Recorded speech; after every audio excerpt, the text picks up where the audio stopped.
Hello friends, new video में आपका स्वागत है। आज हम कार्डियोवैस्कुलर सिस्टम की पूरी एनाटॉमी एंड फिजियोलॉजी समझने वाले हैं। इस टॉपिक को अच्छे से समझने के लिए वीडियो को एंड तक ज़रूर देखें। वीडियो स्टार्ट करने से पहले आप सभी व्यूअर से एक रिक्वेस्ट है। आप देख सकते हैं लगभग 83% लोगों ने चैनल को सब्सक्राइब नहीं किया है, तो प्लीज़ आप लोग चैनल को सब्सक्राइब ज़रूर करें और बेल आइकन को दबा दें ताकि हमारी वीडियो की नोटिफिकेशन आप तक सबसे पहले पहुँचे। चलिए अब वीडियो को स्टार्ट करते हैं। सबसे पहले हम कार्डियोवैस्कुलर सिस्टम का इंट्रोडक्शन देखते हैं। कार्डियोवैस्कुलर सिस्टम मानव शरीर का एक इम्पॉर्टेंट तंत्र है जिसके द्वारा शरीर के विभिन्न अंगों को ब्लड सप्लाई होती है। इस ब्लड सप्लाई के द्वारा शरीर की कोशिकाओं को ग्लूकोज तथा ऑक्सीजन जैसे आवश्यक तत्वों की आपूर्ति होती है। हमारे कार्डियोवैस्कुलर सिस्टम को दो भागों में बांटा जा सकता है, हार्ट और ब्लड वेसल्स। पहले हम हार्ट की डिटेल्स को देखते हैं। हमारा हृदय एक कोन शेप्ड का ऑर्गन है जो अंदर से खोखला होता है। इसकी लंबाई लगभग 10 से 12 सेंटीमीटर होती है। मेल तथा फीमेल में इसका वेट अलग अलग होता है। अब हार्ट की पोजीशन की बात करें तो ये थोरेसिक कैविटी में दूसरी से छठी रिब्स तक स्थित रहती है। आगे हम हृदय की संरचना को देखते हैं। हमारा हृदय 3 परतों से मिलकर बना होता है, पेरिकार्डियम, मायोकार्डियम और एंडोकार्डियम। आप लोग पिक्चर में इसे देख पा रहे होंगे। पेरिकार्डियम हृदय की सबसे बाहरी परत होती है और ये 2 लेयर से बनी होती है। बाहरी परत इसकी पेराइटल और आंतरिक परत विसरल्स कहलाती है और इन दोनों के बीच के स्पेस को पेरिकार्डियल कैविटी कहते हैं। इसमें थोड़ी मात्रा में सीरस फ्लूइड भरा होता है जो हार्ट के कॉन्ट्रैक्शन के समय फ्रिक्शन से बचाता है। आगे मायोकार्डियम को देखते हैं तो ये हार्ट की मध्य की परत होती है। ये कार्डियक मसल्स की बनी होती है। सबसे आंतरिक परत एंडोकार्डियम होती है जो एक स्मूथ थिन सॉफ्ट मेम्ब्रेन की होती है। एंडोकार्डियम हार्ट के चारों चेंबर एवं वॉल्व को कवर किए रहती है। आगे हम हार्ट के इंटरनल स्ट्रक्चर्स को देखते हैं। हमारे हार्ट में 4 चेंबर्स और 4 वॉल्व पाए जाते हैं। इन चारों चेंबर्स को आप देख पा रहे होंगे। Right atrium, right ventricle, left atrium और लेफ्ट वेंट्रिकल है। आगे हम वॉल्व को देखते हैं। हमारा फर्स्ट वॉल्व है ट्राइकोस्पिड वॉल्व। ये राइट एट्रियम और राइट वेंट्रिकल के बीच में पाया जाता है। फिर बाइकोस्पिड वॉल्व, ये लेफ्ट एट्रियम और लेफ्ट वेंट्रिकल के मध्य में स्थित होता है। नेक्स्ट पल्मनरी वॉल्व, ये वॉल्व राइट वेंट्रिकल और पल्मनरी आर्टरी के बीच में पाया जाता है। फिर आती है हमारी लास्ट एरोटिक वॉल्व, ये लेफ्ट वेंट्रिकल एवं अरोटा के मध्य में स्थित होता है। अब हम इनके फंक्शंस को देखते हैं। पहले हम राइट एट्रियम और इससे जुड़े ट्राइकोस्पिड वॉल्व के फंक्शन को देखते हैं। तो राइट एट्रियम में हमारे पूरे शरीर का डीऑक्सीजनेटेड ब्लड आकर इकट्ठा होता है।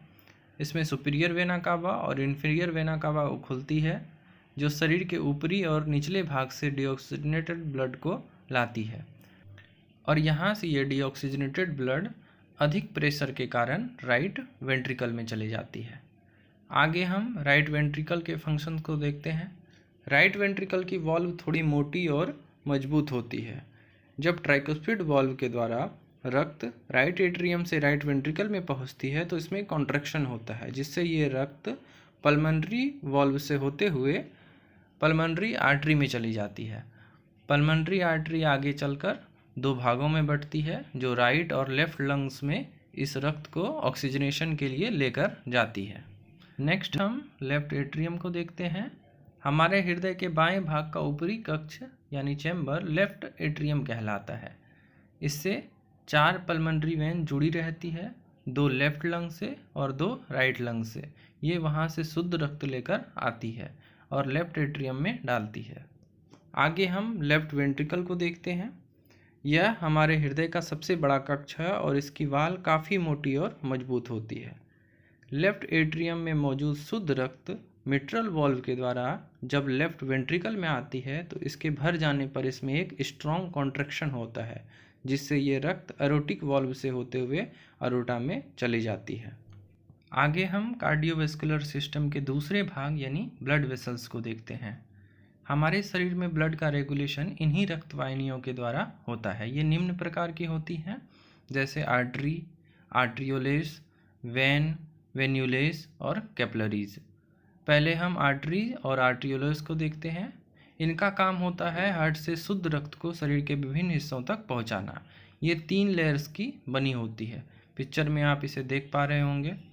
ये लेयर टुनिका एडवेंटिशिया, टुनिका मीडिया और टुनिका इंटिमा की होती है। आगे हम वेन और वेन्यूलेस को देखते हैं। ये शरीर के विभिन्न हिस्सों से अशुद्ध रक्त को हार्ट तक वापस लाती है। इनकी वॉल भी आर्टरी की तरह 3 लेयर से बनी होती है। हमारे पैरों के कुछ वेन में वॉल भी पाए जाते हैं। ये ब्लड के बैक फ्लो को रोकती हैं।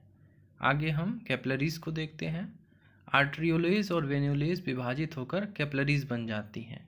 ये सिर्फ एंडोथेलियल सेल की सिंगल लेयर से बनी होती हैं, जिससे इसकी पारगम्यता अधिक रहती है और इस कारण कैपिलरीज द्वारा कोशिकाओं तक जल, ऑक्सीजन एवं अन्य पोषक तत्वों के अणु आसानी से पहुंच जाते हैं। अब हम कार्डियोवैस्कुलर सिस्टम के पूरे मैकेनिज्म को समझते हैं। हार्ट के राइट एट्रियम में इंफीरियर वेना कावा और सुपीरियर वेना कावा अशुद्ध रक्त लेकर आती है। यहाँ से ये रक्त ट्राइकोस्पिड वाल्व से होते हुए राइट एट्रियम से राइट वेंट्रिकल में जाती है। राइट वेंट्रिकल से यह रक्त ऑक्सीजनेशन के लिए पल्मोनरी वाल्व से होते हुए पल्मोनरी आर्टरी में, फिर पल्मोनरी आर्टरी से दोनों लंग्स तक जाती है।